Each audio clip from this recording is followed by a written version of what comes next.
मत टकरा इस नीले समंदर से, इसने अच्छे अच्छों का घमंड डुबोया है। अंग्रेजों को कुछ इसी तरह अपनी बादशाहत पर बेहिसाब घमंड हो गया था। साल 2022 का वो साल जो भारतीय क्रिकेट का सबसे बदनाम साल भी माना जाता है, और इसी साल सेमीफाइनल में भारत इंग्लैंड के हाथों बेहद शर्मनाक तरह से हार जाता है। भारतीय टीम के शर्मनाक प्रदर्शन से हर भारतीय फैंस के अंदर आक्रोश था, क्योंकि इंग्लिश टीम ने भारत को 10 विकेटों से रौंद कर एक नई राइवलरी की शुरुआत कर दी थी। अब हर भारतीय फैन मायूस था। भारतीय टीम को सोशल मीडिया पर काफी ज्यादा ट्रोल भी किया गया, लेकिन अब इन गहरे घावों को भारतीय टीम का प्रतिशोध ही भर सकता था। लिहाजा फैंस को इंतजार था 29 अक्टूबर के उस ऐतिहासिक दिन का, जब इकाना के मैदान पर टी20 और ओडीआई की defending champion England unstoppable team India से भिड़ने के लिए पूरी तरह से तैयार थी। तो तैयार हो जाइए कि ऐतिहासिक रिवेंज पर बनी हमारी सबसे स्पेशल डॉक्यूमेंट्री के लिए, the end of English empire.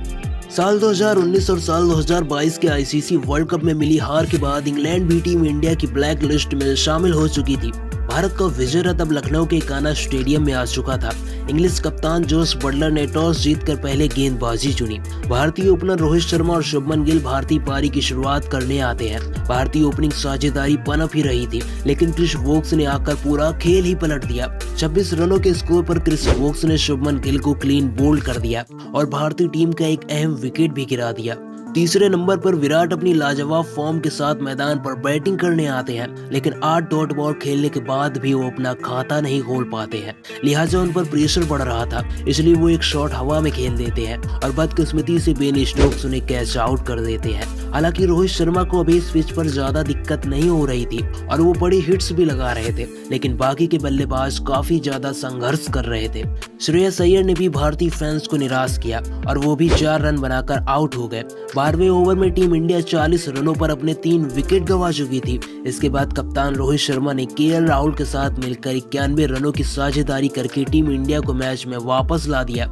Rohit अलग ही अंदाज में बल्लेबाजी कर रहे थे। 66 गेंदों में रोहित शर्मा ने अपनी हाफ सेंचुरी लगाकर भारत को मजबूत स्थिति में लाकर खड़ा कर दिया, लेकिन इंग्लिश गेंदबाज इस मैच में भारतीय बल्लेबाजों पर कहर बरपा रहे थे। पहले राहुल, इसके बाद रोहित शर्मा का विकेट चटकाकर इंग्लैंड ने भारतीय बल्लेबाजी को पूरी तरह से ध्वस्त कर दिया। भारतीय टीम जो रोहित शर्मा की शानदार बैटिंग के दम पर एक विशाल स्कोर की ओर बढ़ रही थी, अब 37 ओवर में 164 रनों पर भारतीय टीम ने अपने 5 विकेट गंवा दिए थे, लेकिन अंत में सूर्या ने अपनी 49 रनों की पारी के दम पर भारतीय टीम को 229 रनों के स्कोर तक पहुंचा दिया। हालांकि सूर्या अपने अर्धशतक से चूक गए, लेकिन उन्होंने अपना काम बखूबी कर दिया था। इंग्लिश टीम और उनके फैंस इस स्कोर को हल्के में ले रहे थे। इनिंग ब्रेक के दौरान इंग्लैंड की 12वीं आर्मी ने टीम इंडिया और विराट कोहली को जमकर ट्रोल किया। एक तो बदले की आग, ऊपर से अंग्रेजों का ये बर्ताव अब भारतीय टीम को नासूर की तरह चुभ रहा था, लेकिन भारतीय गेंदबाज इस अपमान का बदला लेने के लिए पूरी तरह से तैयार थे। इंग्लैंड की ओर से जॉनी बेयरस्टो और डेविड मलान के रूप में 2 घातक बल्लेबाज ओपनिंग करने आते हैं। दोनों ही बल्लेबाजों ने टिककर खेलना शुरू कर दिया। इंग्लैंड का स्कोर धीरे धीरे आगे बढ़ रहा था, लेकिन 30 रनों के स्कोर पर जसप्रीत बुमराह ने डेविड मलान को क्लीन बोल्ड कर दिया और ये शुरुआत थी अंग्रेजों के उस साम्राज्य के विध्वंस की। इसके बाद जोए रूट को भी 0 के स्कोर पर जसप्रीत बुमराह ने एलबीडब्ल्यू आउट कर दिया। 30 रन के स्कोर पर अब इंग्लैंड की टीम अपना दूसरा विकेट भी गंवा चुकी थी। बेन स्टोक्स इंग्लैंड की आखिरी उम्मीद के तौर पर बल्लेबाजी करने आते हैं, लेकिन उन्हें भी 0 के स्कोर पर मोहम्मद शमी ने क्लीन बोल्ड कर दिया।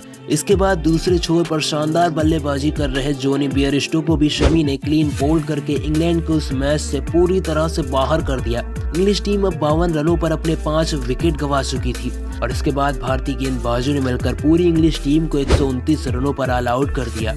मोहम्मद शमी ने 4 तो जसप्रीत बुमराह ने 3 विकेट लेकर इंग्लैंड की कमर तोड़ दी और सेमीफाइनल में भारत को 10 विकेट से हराने वाली इंग्लिश टीम को 129 रनों पर ऑल आउट करके उस हार का हिसाब भी पूरा कर लिया। तो अगर आपको भी टीम इंडिया का ये रिवेंज पसंद आया हो तो वीडियो को लाइक करें। साथ ही ऐसी डॉक्यूमेंट्री आगे भी देखने के लिए चैनल को फटाफट से सब्सक्राइब भी कर लें।